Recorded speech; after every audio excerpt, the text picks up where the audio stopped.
Nos amoureux profitent de ce voyage pour rendre visite à leur meilleur ami d'enfance, Claude, et son épouse.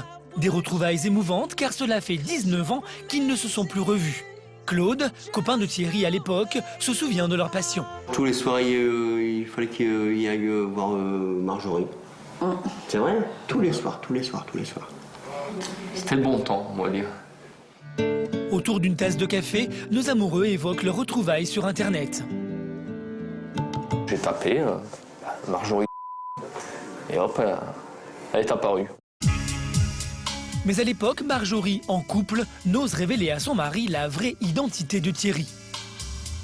Et tout de suite, mon ex, Greg, il m'a demandé c'était qui. Et je lui ai dit que c'était un ami d'enfance. Sans dire qu'au départ, que c'était mon premier amour. Parce que je savais, il était jaloux possessif, je savais comment il allait réagir. Mais il l'a découvert par l'intermédiaire de ma sœur jumelle. Et là, ça a été mal vécu. Ah ouais. Un mensonge qui lui coûtera cher. En retrouvant son amour de jeunesse, Marjorie s'est mis à dos toute sa famille qui ne lui pardonne pas la séparation avec son mari. Pourquoi vous ne parlez plus? Par rapport à ma séparation. Ils n'ont pas admis la séparation avec mon ex. Comme eux, ils étaient forts proches, ils ont connu que lui. Et ça n'a pas plu que je le quittais pour partir à Marseille. Ses retrouvailles avec Thierry lui ont valu de couper les liens avec sa famille. Plus personne ne veut lui adresser la parole. Seul un membre de la famille lui tend toujours les bras, c'est sa petite sœur, Laurie. Ça fait plaisir, ouais. Marjorie ne l'a pas vu depuis 1 an. Elle lui a aussi tourné le dos pendant un temps. Désormais, les deux sœurs se sont réconciliées. Un soulagement pour Marjorie, qui reste tout de même très meurtrie par l'attitude de ses proches. J'ai sacrifié ma vie pour eux. Je veux dire, mon frère, je l'ai élevé. J'ai élevé Laurie quand ça allait pas avec sa marraine. J'ai élevé ma sœur Fanny. Je veux dire, j'ai tout le temps été là. Et là, j'ai besoin d'un coup de main parce que je me sépare. C'est moi qui ai été me faire passer pour le monstre. Et ça a été dur. C'était les testos, tu devrais avoir honte.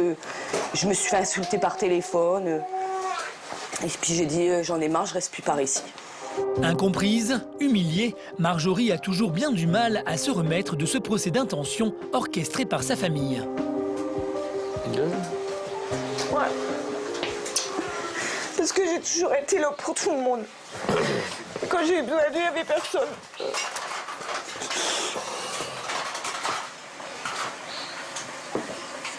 C'est peut-être le fait aussi que t'as pas expliqué ce que tu ressentais. On n'a pas essayé non plus de m'écouter quand j'ai voulu m'exprimer en disant ma vie avec Greg, c'est tout.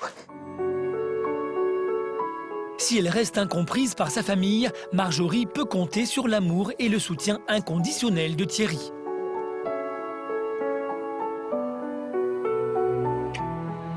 Toi aussi, t'as... Oui, oui. Ça, t'es pas là pour ça que je t'en veux, t'inquiète. Oh, c'est juste une chose, il reste la même parce que t'es super. Merci.